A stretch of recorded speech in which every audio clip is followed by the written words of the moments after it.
Block ସ୍ତରୀୟ ମନରେଗା ଯୋଜନା ଜନଶୁଣାଣି ଅନୁଷ୍ଠିତ। ସ୍ଥାନୀୟ ବ୍ଲକ ପ୍ରେକ୍ଷାଳୟ ସଭାଗୃହରେ ଗୋଷ୍ଠୀ ଉନ୍ନୟନ ଅଧିକାରୀ ଶରତ ଚନ୍ଦ୍ର ମଲ୍ଲିକଙ୍କ ଅଧ୍ୟକ୍ଷତାରେ ମହାତ୍ମା ଗାନ୍ଧୀ ଜାତୀୟ ଗ୍ରାମୀଣ ନିଶ୍ଚିତ କର୍ମନିଯୁକ୍ତି ଯୋଜନା ମନରେଗା ଜନଶୁଣାଣି କାର୍ଯ୍ୟକ୍ରମ ଅନୁଷ୍ଠିତ ହୋଇଥିଲା।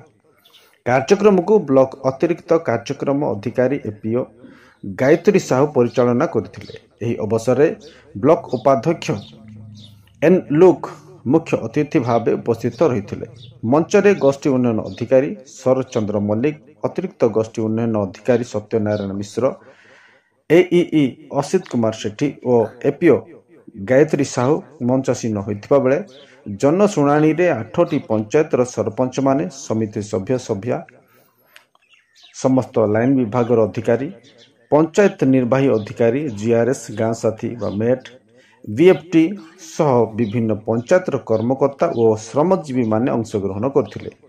କାର୍ଯ୍ୟକ୍ରମରେ ମନରେଗା ଯୋଜନା ସମ୍ପର୍କୀୟ ସମସ୍ତ ବିଷୟ ଉପରେ ଆଲୋଚନା ହୋଇଥିଲା ଏବଂ ଜନଶୁଣାଣି ହୋଇଥିଲା। ଲାଇନ ବିଭାଗ ଅଧିକାରୀମାନେ ନିଜର ପ୍ରକଳ୍ପ ବିଷୟରେ ବିସ୍ତାରିତ ଅବଗତ କରାଇଥିଲେ।